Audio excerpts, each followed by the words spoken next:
वैद्युत द्विध्रुव की निरक्षीय स्थिति में वैद्युत क्षेत्र की तीव्रता बतला रहे हैं। कल अक्षीय स्थिति में बतलाए थे। माना कि एक वैद्युत द्विध्रुव कैपिटल ए बी दो आवेशों प्लस क्यू माइनस क्यू से मिलकर बना है और इसे कैपिटल के परावर्तांक माध्यम में रखा गया है। इस वैद्युत द्विध्रुव के मध्य बिंदु ओ से स्मॉल आर दूरी पर एक बिंदु पी है, जहां पर हमें वैद्युत क्षेत्र की तीव्रता ज्ञात करनी है। इस ए और बी के बीच की जो दूरी है 12 है, तो ये दूरी 12 हो गई और ए बी का मध्य बिंदु ओ हो गया, तो ये क्या हो जाएगा, एल हो जाएगा, और ये भी क्या हो जाएगा, एल हो जाएगा। यहाँ से बीच की दूरी आर है, तो ये समकोण हो गया। जब समकोण हो गया तो पाइथागोरस प्रमेय से निकालेंगे तो जो पी बी की दूरी होगी अंडर रूट आर स्क्वायर धन एल स्क्वायर, उसी प्रकार ए बी का मध्य बिंदु ओ है, तो जितनी ये दूरी होगी वो भी ए बी के बराबर होगी, तो जो ए बी होगा वो भी हो जाएगा अंडर रूट आर स्क्वायर धन एल स्क्वायर पाइथागोरस प्रमेय से।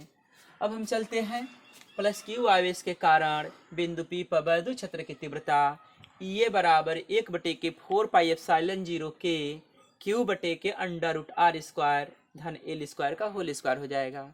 हम बतला चुके हैं किसी बिंदु पर वैद्युत क्षेत्र की तीव्रता कि 1/4 पाई एप्सिलॉन 0 के इंटू क्यू बटे के आर स्क्वायर अर्थात दूरी का वर्ग।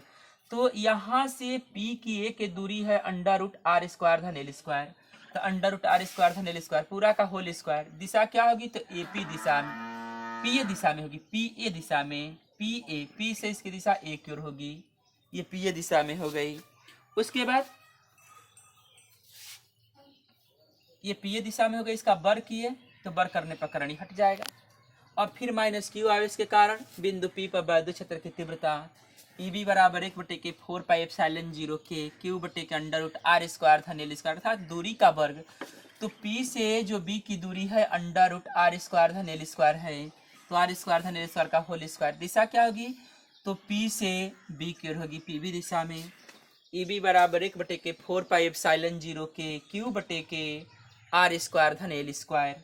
अब हम देख रहे हैं कि ई ए और ई बी दोनों का परिमाण समान है, लेकिन देखते हैं कि ई ए दूसरी दिशा में है और ई बी जो है दूसरी दिशा में है, तो दोनों का परिमाण समान है लेकिन दिशा विपरीत है। तो अब इसको हम क्या करेंगे, दो घटक में विभाजित करेंगे। तो ई ए को दो घटक में विभाजित कर दिए, एक लंबवत एक क्षैतिज। तो मानते हैं कि जो पी बी है इस ए बी से थीटा कोण बना रहा है, ते भी संगत कोण से क्या हो जाएगा, थीटा कोण हो जाएगा, और ये भी जो होगा थीटा कोण होगा। उसके बाद हम चले तो ई ए को दो घटक में विभाजित किए, पहला हुआ ई ए साइन थीटा और दूसरा का हुआ ई ए कास थीटा। अब हम ई बी को दो घटक में विभाजित कर रहे हैं, ए बी का जो क्षैतिज घटक हो जाए लंबवत घटक होगा ई बी साइन थीटा और क्षैतिज हो जाएगा E B cos theta. E B sine theta और ई बी कास थीटा हम देख सकते हैं कि ई ए साइन थीटा और ई बी साइन थीटा दोनों परिमाण में समान हैं, लेकिन दिशा में ठीक एक दूसरे के विपरीत हैं। इसलिए E A sine theta E B sine theta एक दूसरे को निरस्त कर देंगे और ई ए कास थीटा और ई बी कास थीटा दोनों की एक ही दिशा है और एक दिशा में होने के कारण जुड़ जाएंगे। ई ए कास थीटा और ई बी कास थीटा दोनों की दिशा एक ही है, एक दिशा में होने के कारण जुड़ जाएंगे। इसलिए बिंदु पी पर वैद्युत क्षेत्र की तीव्रता का परिमाण बिंदु पी पर वैद्युत क्षेत्र की तीव्रता का परिमाण ई बराबर हो जाएगा, दोनों एक दिशा में है तो जोड़ दें, ई ए कास थीटा धन ई बी कास थीटा।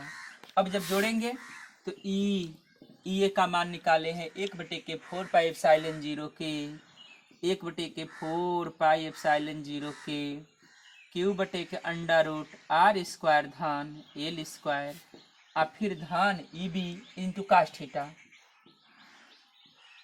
धन ईबी का मान है 1/4πε0 के क्यू बटे के अंडर रूट आर स्क्वायर धन एल स्क्वायर 1/4πε0 के क्यू बटे के अंडर रूट आर स्क्वायर धन L square into cos theta. हम देख सकते हैं कि 1/4πε0 के क्यू बटे के R square into L square cos theta और 1/4πε0 के क्यू बटे के आर स्क्वायर धन L square into cos theta दोनों एक समान है, मिटका रहे हैं, ध्यान दीजिएगा। एक समान है, अब एक समान है इसलिए दोनों को हम क्या करेंगे, हर समान है तो हर समान होने पर अंश को हम जोड़ देते हैं। तो 1/4πε0 के इंटू क्यू बटे के आर स्क्वायर धन एल स्क्वायर कास्ट थीटा और ये जोड़ देंगे तो इसको हम लिखेंगे ई बराबर 1/4πε0 के क्यू टू क्यू और दोनों का हर समान है आर स्क्वायर धन L square into cos theta. अब हम आते हैं, इच्छा होती इस त्रिभुज में आइए चाहे इस त्रिभुज में, तो हम चलते हैं, ध्यान दीजिए, समकोण त्रिभुज बीओपी में लिखेंगे कास्ट थीटा आधार बटे के कर्ण, तो आधार क्या है, हो गया एल, कर्ण क्या है अंडर रूट आर स्क्वायर धन एल स्क्वायर। इस कास्ट थीटा का मान हम यहाँ रख देंगे तो इसलिए ई बराबर लिखेंगे 1/4πε0 के 2q बटे के आर स्क्वायर धन एल स्क्वायर हो गया एल बटे के अंडर रूट आर स्क्वायर धन एल स्क्वायर। अंडर रूट लिखा गया है यानी करड़ी में, तो कोई संख्या करड़ी में होता है तो उसका पावर क्या होता है 1/2, इसका पावर 1/2 है। तो ई बराबर 1/4πε0 के 2ql बटे के, इसका पावर एक घात है, इसका घात एक है, इसका घात आधा है, जोड़ देंगे हो जाएगा आर स्क्वायर धन एल स्क्वायर आधा घात एक घात 3/2 डेढ़ घात। अब लिखेंगे परंतु 2ql बराबर p, बतला चुके हैं कि वैद्युत ध्रुव का गुण 2ql को कहते हैं, इसलिए हम इसके जगह पर लिख देंगे p। ई बराबर 1/4πε0 के p बटे के आर स्क्वायर धन एल स्क्वायर का पावर 3/2। हम यहाँ देख सकते हैं कि जो एल है बहुत छोटी राशि है, इसलिए एल स्क्वायर आर स्क्वायर की तुलना में नगण्य होगी, और जब नगण्य होगी तो इसको हम क्या करेंगे, छोड़ देंगे। अब इसको हम मिटा रहे हैं, ध्यान दीजिए, लिखेंगे चूंकि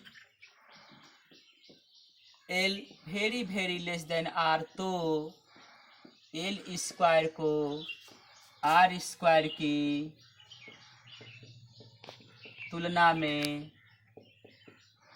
नगण्य मान सकते हैं, नगण्य माने छोड़ सकते हैं। अब छोड़ देंगे तो हो जाएगा ई बराबर 1/4πε0 के p बटे के आर स्क्वायर पूरा पावर 3/2, 2 से 2 कट गया, तो ई बराबर लिखेंगे 1/4πε0 के p बटे आर का घात 3 घात।